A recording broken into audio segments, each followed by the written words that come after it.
ईशाय नमः सरस्वते नमः श्रीरामचंद्राय नमः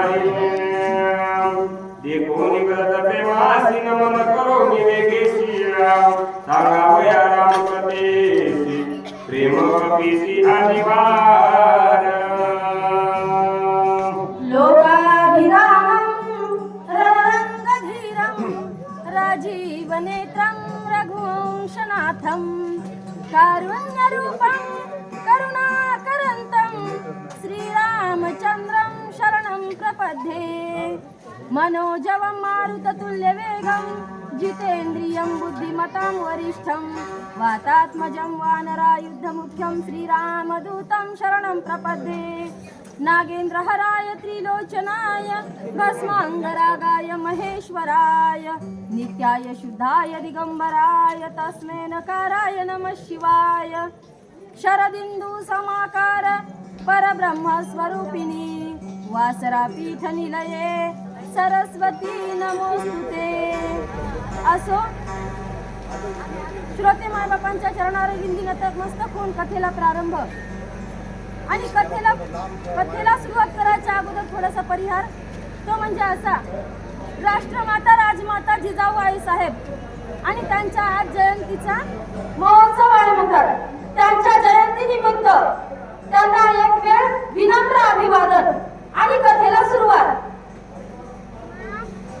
भरताचं प्रेम पाहिलं, भरताचं बंधू प्रेम बघितलं, भरताची बंधू भक्ती बघितली, रामावर किती निष्ठा आहे भरताची, सगळं काही हनुमंतरायाच्या लक्षात आलेलं आहे आणि भरताच्या विनंतीला मान दिला. भरताला रामचंद्र प्रभू त्यांची जी कथा आहे ती ऐकण्याची त्यांच्या मनामध्ये किती उत्सुकता आहे ते हनुमंतरायाच्या लक्षात आलेलं आहे. आणि आता हनुमंतरायाला सुद्धा रामकथा सांगल्याशिवाय चैन पडत नव्हता. म्हणजे आता काहीही झालं, सूर्य तर उगवणारच नाही, परंतु उगवायला जरी आला तरी मी त्याला उगवू देणार नाही आणि रामकथा भरताला मी सांगेन असं कपिवर्य महारुद्र हनुमंतरायाच्या मनात सुद्धा आता विचार आलेला आहे म्हणतात. आमानी जय मने स्वय रामानुभवनी जगी राम रूपी करी भरत उल्लंघन केली घडे.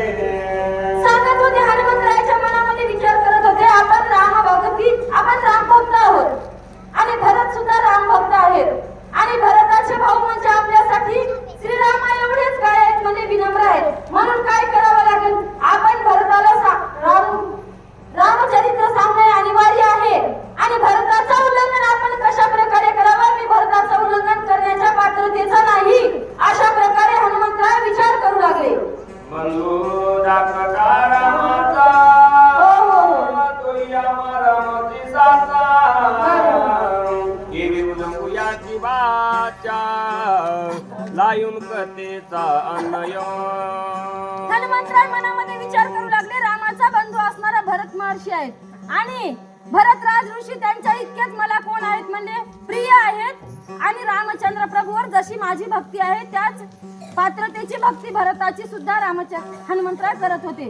त्यांचा सुद्धा मान ठेवला आणि रामाचा भाऊ रामा एवढाच प्रिय समजून भरताला आता रामचंद्र प्रभूचं कथन सांगायला हनुमंतराय कथा सांगायला सुरुवात करू लागली. भरत ऐक सावधान चित्रकुटीर पुनंदन तुम्हासी देऊनी समाधान उधारे गमन मांडिले.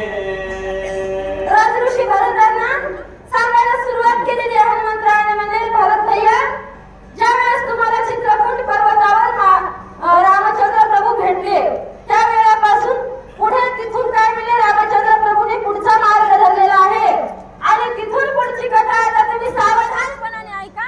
हनुमंतराय सांगायला सुरुवात करू लागले. येऊन या गतीची भेटी सांगून या गुह गोष्टी शरभंग ऋषीच्या गजेटी उठावू ती उदरीला. तिथून पुढे गमन केल्याच्या नंतर रामचंद्र प्रभूने अगस्ती ऋषीची भेटी घेतली, शरभंग ऋषीचा उद्धार केला आणि पुन्हा पुढे गमन केलेला आहे अशी कथा हनुमंतराय भरत राज ऋषीला सांगत होते. विराद येवोनी आडवा सीता उचलोनी निघेते धवा रामे करुणी बाण लावान महाबाऊ मारिला. अहो, मला त्या ठिकाणाहून पुढे जात असताना विराट नावाचा राक्षस आडवा आला आणि त्याने सीताई साहेबांना उचलून नेलं. सीताई साहेबांचं हरण केलं. त्यावेळेस रामचंद्र प्रभूने आपल्या एका बाणामध्ये विराट राक्षसाचा वध केला. सीताई साहेबांची सुटका केली आणि त्या ठिकाणाहून सुद्धा रामचंद्र प्रभू पुढे निघालेले आहेत म्हणतात. जटायुसी सखे पडले येवोनी पंचवटी राहिले आश्रम नरमरतीले राखण ठेविले जटायुसे. पुढे काही अंतरावर गेल्याच्या नंतर जटायू पक्षासोबत त्यांची ओळख झाली, भेट झाली, मित्रत्व जडलं आणि जटायूला सोबत घेऊन रामचंद्र प्रभू पंचवटीच्या ठिकाणी आले म्हणतात. त्या ठिकाणी मनोरम्य असा आश्रम निर्माण केला. त्या ठिकाणी पंचवटीच्या ठिकाणी रामचंद्र प्रभू आपल्या पत्नीसह आपल्या भावासह राहत होते आणि जटायू पक्षी त्या ठिकाणी त्यांच्या आश्रमाचं रक्षण करण्यासाठी राहिला होता म्हणतात. करी तावन वारासी सुमित्रे मारिले शंभरासी सुरपन कामाता होय त्यासी लक्ष्मणासी चळू आले. पंचवटीच्या ठिकाणी राहिल्याच्या नंतर लक्ष्मण भैया एके दिवशी वनविहार करण्यासाठी गेले होते. त्या ठिकाणी चुकून त्यांच्या हाताने शंभराचा मृत्यू झाला आणि शंभराची आई असणारी कैकशी शूर्पणखा होती म्हणतात आणि ती लक्ष्मणाचा छळ करण्यासाठी आपल्या मुलाच्या मृत्यूचा सूड घेण्यासाठी लक्ष्मणाला मारण्यासाठी त्या ठिकाणी आली होती. सोमित्रे केले विंदा सगळे कचे दिले नाटकान करतुसे नागी शरण राम लक्ष्मण मारावया. लक्ष्मण भैयाला मारण्यासाठी आलेली शूर्पणखा होती, परंतु लक्ष्मण भैयाने तिचे नाक आणि कानाचं छेदन केलं म्हणतात. नाक कान छेदन केल्याच्या नंतर आपल्या भावाजवळ खरदूषणाजवळ शरण गेलेली आहे. आपल्याला मारलेल्याचा बदला तरी तुम्ही घ्यावा अशी विनंती करून त्यांनी त्या लोकांना युद्धासाठी प्रवृत्त केलेला आहे म्हणतात. 14 रक्षगण त्रिशरानी करदुषा श्रीराम लक्ष्मण यापन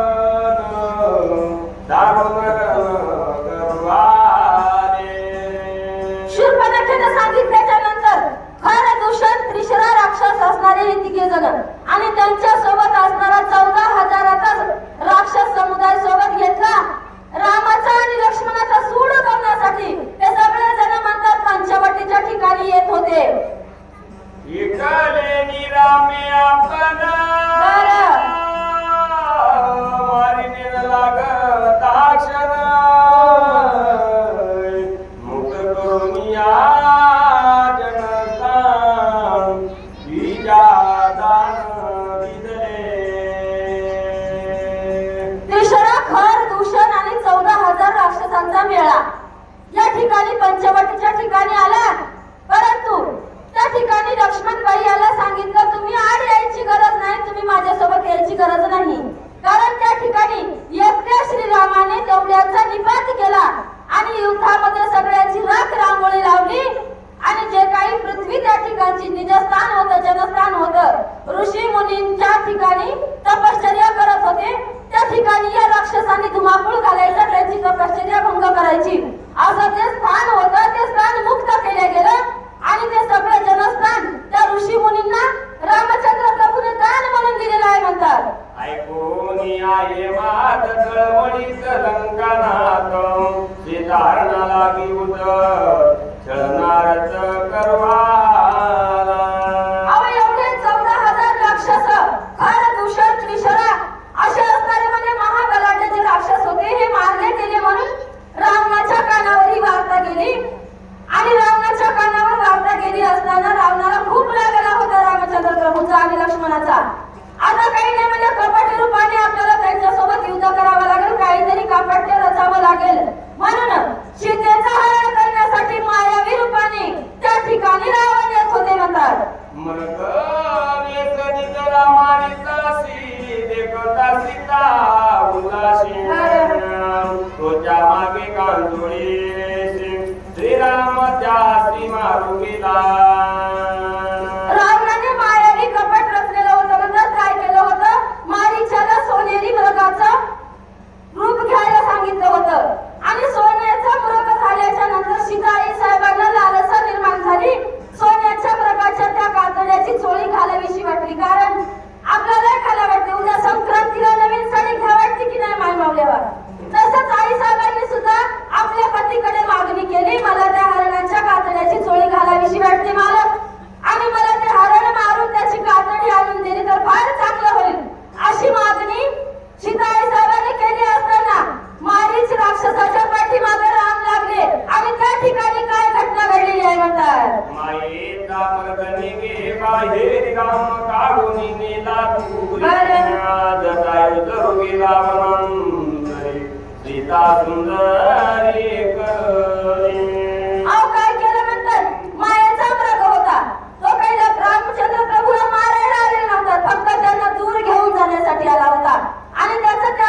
चरायला रानामध्ये दूर गेलेला होता.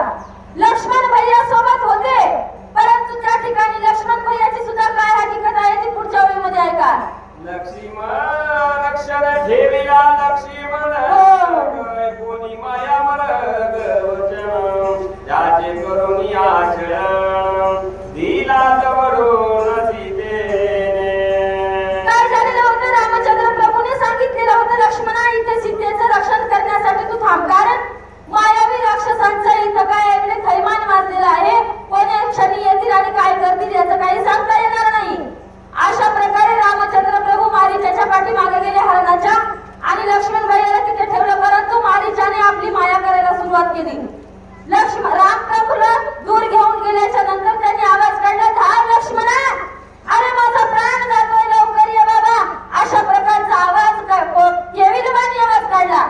सीताई साहेबांचा आवाज तो कानापर्यंत आल्याच्या नंतर सीताई साहेबांना वाटलं माझ्या प्रभूवर काहीतरी अनिष्ट प्रकार घडलेला आहे त्यांच्यासोबत आणि त्यांच्यावर काहीतरी संकट आलेलं आहे. म्हणून लक्ष्मण भैयाला सांगितलं तुम्ही जा आणि माझ्या स्वामींचं रक्षण करा. असं म्हणल्याच्या नंतर लक्ष्मण भैया जायला तयार नव्हते, परंतु सीता आई साहेबांनी काय सांगितलं, नाही नाही ते त्यांना बोलल्या, कारण म्हणल्या तुम्हाला जावंसं वाटत नाही, भाऊ मला वाटतोय आणि काही वेगळं काही अशा प्रकारचं त्या ठिकाणी बोलल्या. म्हणून सीता आई साहेबांनी त्यांना बळच रामचंद्र प्रभूच्या पाठीमागे काढून दिलं आणि सीता आई साहेब त्या ठिकाणी आश्रमामध्ये एकट्या राहिल्या म्हणतात. रावण येऊन कपटे करी हो. हरिणी जानकी सुंदरी बरोबर. जटायुला बला धड करी यासी मागे रावण. त्या ठिकाणी लक्ष्मण भैया सुद्धा गेले. सीता आई साहेब आश्रमामध्ये एकट्या राहिल्या म्हणतात पर्णकुटीमध्ये. रावणाला माहित होतं ते दोघं जण मायावी हरणाच्या पाठीमागे जातील आणि मग माझा डाव साधला जाईल. रावण त्या ठिकाणी लपून बसलेला होता. मायावी रूप धारण केलं, भगवे वस्त्र परिधान केले, गळ्यामध्ये माळा घातल्या, भस्म अंगाला लावलं आणि भिक्षा मागण्यासाठी त्या ठिकाणी आला. त्या ठिकाणी सीता आई साहेब एकटे दिसल्याच्या नंतर त्यांचं हरण करून घेऊन गेले. हरण केल्याच्या नंतर जटायू पक्षी आडवा झाला, परंतु त्याला विचारलं तुझं मरण कशामध्ये आहे. यानं सांगितलं माझ्या डाव्या पायामध्ये आहे रावणानं. आणि जटायूनं काय सांगितलं, रामाची शपथ आहे म्हणजे तुला. रामाची शपथ घातल्यामुळे त्याला खरं सांगावं लागलं आणि सांगितलं माझ्या पंखामध्ये माझं मरण आहे. त्याचा डाव्या पायाचा अंगठा तोडायला आल्याच्या नंतर जटायू पक्षी त्याच्या हाती लागला आणि त्याचे पंख कापून टाकले. जटायू सुद्धा मरणाच्या तोंडामध्ये नेऊन सोडला आणि सीता आई साहेबांचा अशा कपटी रूपाने त्यानं हरण केलेला आहे. अशी कथा रामचंद्र प्रभूजी सगळ्याला घडलेला वृत्तांत हनुमंतराय भरत ऋषीला सांगत होते. रामान धावून जटायुशी होता पण कर्मन करून त्याचे उदरन पुढे आपण चालिला.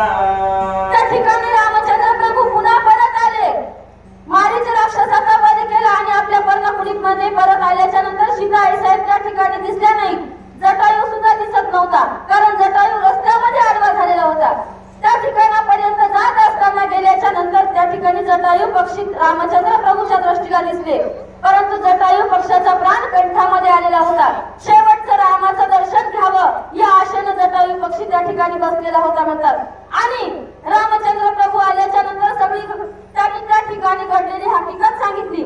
आपला प्राण त्याग केला आणि जटायू पक्षाचा अंत्यसंस्कार करून अंत्यविधी केल्याच्या नंतर पुढे रामाने काय केलेलं आहे म्हणतात, सीता शोधासाठी पुढे गमन केलेलं आहे असं सांगत आहे. आता पायगीना मोदळा कबंद गिळावया रामिनी जबाने छेदिला आठविला वैकुंठा. पक्षाचा निरोप घेतला होता जटायू पाखराचा रामचंद्र प्रभूने. पुढे गेल्याच्या नंतर पुन्हा एक कबंद नावाचा मोठा राक्षस आला म्हणतात. रामचंद्र प्रभूला आणि लक्ष्मणबाईला गिळण्यासाठी नुसतं धनुष्यबाणानं मारणार नव्हता, तो गिटकावून घेणार होता. म्हणून रामचंद्र प्रभूने आपला धनुष्य काढला आणि त्याचा जागीच वध केला. त्याला वैकुंठ पद प्राप्त करून दिलं आणि पुढे सुद्धा रामचंद्र प्रभूने गमन करायला सुरुवात केलेली आहे.